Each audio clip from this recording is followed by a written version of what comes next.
வந்ததையா இது எந்தெந்த சாமி தந்ததையா எத்தனை பாட்ட சொன்னதையா அத சுத்துற பூமி கண்டதையா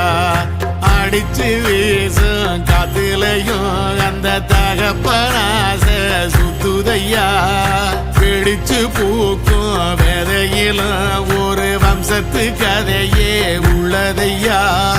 100 தலைமுறை சேர்ந்து செதுக்குன ஈர நலம் இது பாறையா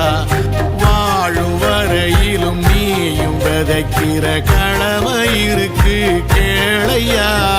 கோடி விளக்காயேந்தி கிடந்த